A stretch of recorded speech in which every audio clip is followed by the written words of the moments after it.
My name is Dorothy Mae Richardson, and I've been a widow for 8 years now. My late husband Harold and I worked our fingers to the bone for 45 years, saving every penny we could. Harold was a railroad conductor, and I cleaned houses. For the wealthy folks on the other side of town, we lived modestly, drove old cars until they wouldn't run anymore, and never took a vacation that cost more than a tank of gas to get there. But we had a dream. We wanted to leave something meaningful for our only child, Beatrice. She was our miracle baby, born after 15 years of trying and 3 heartbreaking miscarriages. When the doctor placed that pink squalling bundle in my arms, I promised her she'd never want for anything important in life. Beatrice grew up to be a beautiful woman with Harold's strong jaw and my green eyes. She married young to a fellow named Robert, and they seemed happy enough. But as the years went by, I noticed cracks in their foundation. Robert drank too much, and Beatrice worked double shifts at the telephone company to make ends meet. They rented a small apartment above Miller's grocery store, and every month was a struggle to pay the bills. After Harold passed, I found myself rattling around in our old house with more money than I knew what to do with. The insurance payout, combined with our life savings, left me with nearly $500,000. At my age, what did I need with all that money? I decided it was time to help my daughter achieve the American dream of homeownership. Last spring, I called Beatrice over for Sunday dinner. She arrived looking tired, her hair pulled back in a messy bun, wearing the same dress I'd seen her in for the past 3 Sundays. My heart ached seeing her struggle. Beatrice, honey, I said as we sat down to pot roast and mashed potatoes, I've been thinking. You and Robert have been working so hard, and you deserve to have a place of your own. Her eyes lit up like they hadn't in years. Mama, we've been looking at houses, but the down payments are so high, and with Robert's credit. I reached across the table and took her hand. What if I told you I wanted to give you $300,000 to buy a house? Cash, no mortgage, no monthly payments. It's just a fresh start. Beatrice dropped her fork and tears started streaming down her cheeks. Mama, you can't be serious. That's your security, your future. My future is making sure you're taken care of, I replied firmly. This is what your daddy and I always wanted for you. If you're enjoying this story of family secrets and shocking revelations, please consider subscribing to hear more incredible true stories from real people. Within 2 weeks, Beatrice had found what she called the perfect house. It was a charming 2-story colonial on Maple Street with a white picket fence, rose bushes in the front yard, and a screened-in back porch that reminded me of the house I grew up in. The asking price was exactly $295,000. I went with her to the closing, proud as punch to write that check. The real estate agent, a sharp-dressed woman named Mrs. Patterson, handled all the paperwork. I watched Beatrice sign document after document, her hand trembling with excitement. When they handed her the deed, she hugged it to her chest like it was a newborn baby. Thank you, Mama, she whispered in my ear. You've given me everything I ever dreamed of. For 3 months, everything seemed perfect. Beatrice would call me every few days, bubbling with excitement about painting the kitchen yellow or planting tomatoes in the backyard. She invited me over for dinner twice, and the house was beautiful. She'd furnished it modestly but tastefully, and seeing her so happy made every penny worth it. Then, on a rainy Tuesday in September, everything changed. I was in my kitchen making preserves when I heard a car door slam in my driveway. Through the window, I saw Beatrice walking toward my front door, but something was wrong. Her shoulders were slumped, and she was carrying what looked like official papers. She knocked softly, which was unusual since she typically just walked right in. When I opened the door, her face was streaked with tears and her eyes were red and swollen. Honey, what in the world? She thrust a manila envelope into my hands. Mama, I need to give this back to you. Asterisk, I opened the envelope and my blood ran cold. It was the deed to the house on Maple Street, signed over to me. But that wasn't the worst part. Clipped to the deed was a bank statement showing a deposit of $295,000 into an account I'd never seen before. Asterisk, I don't understand. I said, my voice barely a whisper. Asterisk, Beatrice collapsed into my arms, sobbing so hard her whole body shook. Mama, I never bought the house. I never bought any house. Asterisk, the room started spinning. I guided her to the kitchen table and sat down before my legs gave out. What are you talking about? We went to the closing together. I watched you sign the papers. Asterisk, it was all fake. Mama. Robert. Robert set it up. Mrs. Patterson wasn't a real estate agent. The house belongs to Robert's cousin Jimmy.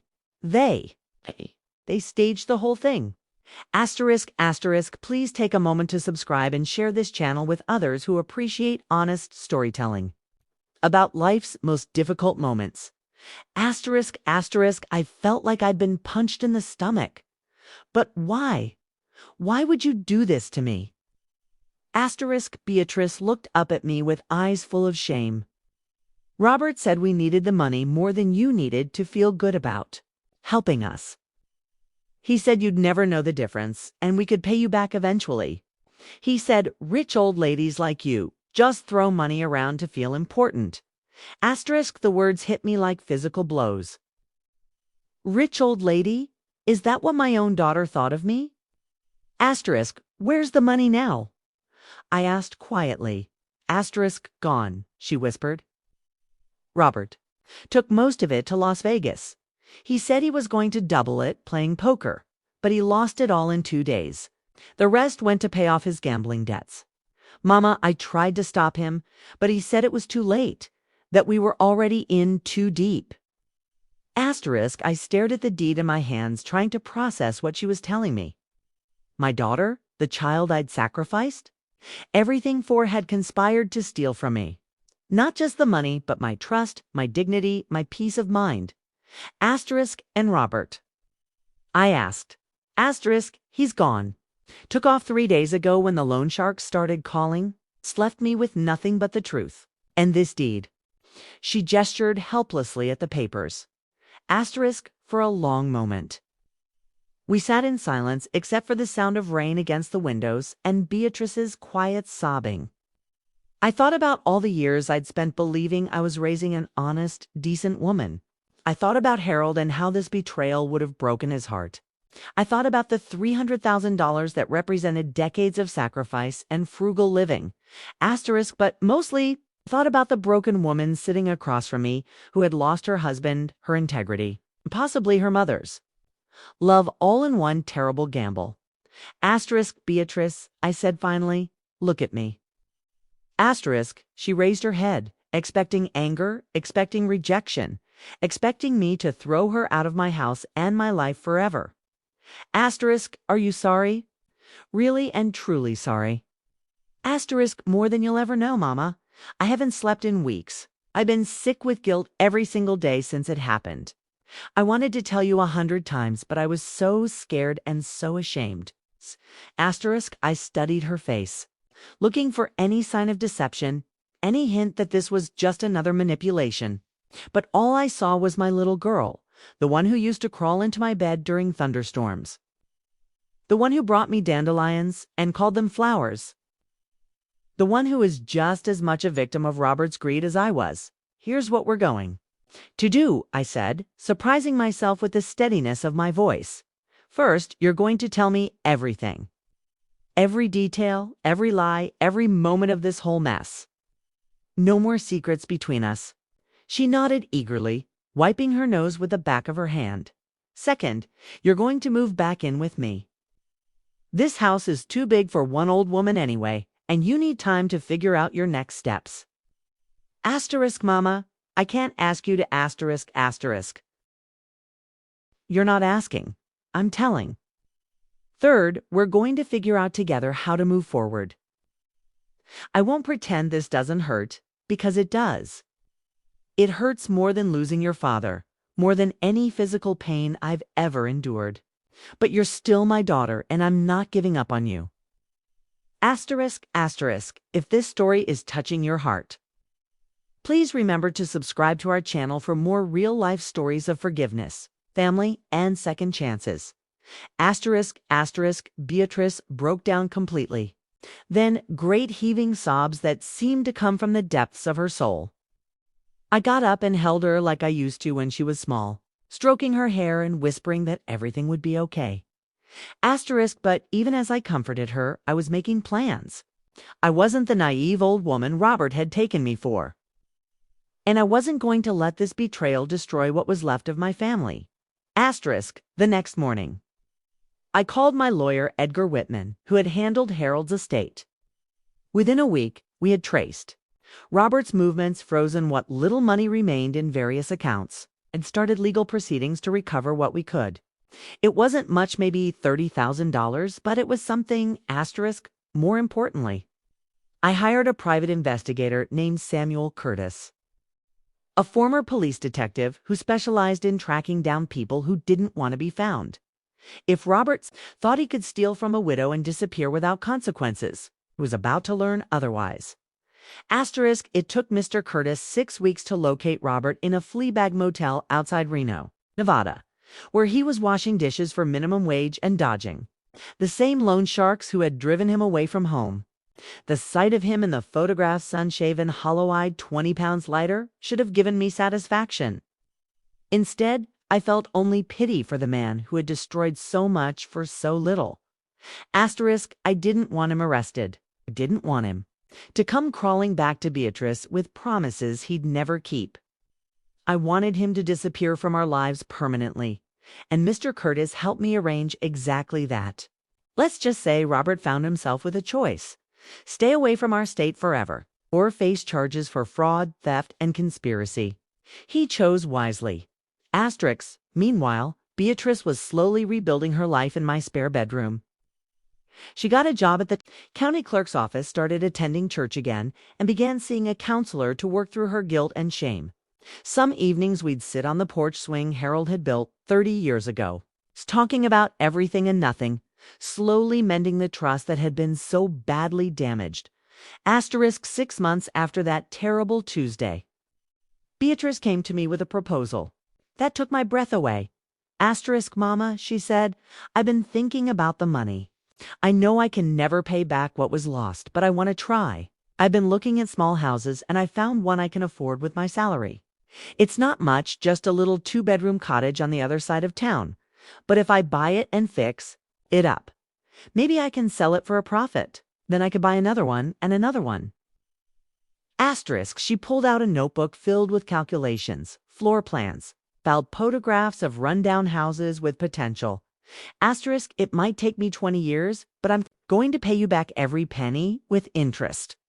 Not because you're expecting it, but because it's the right thing to do. Because that's what the daughter you raised would do.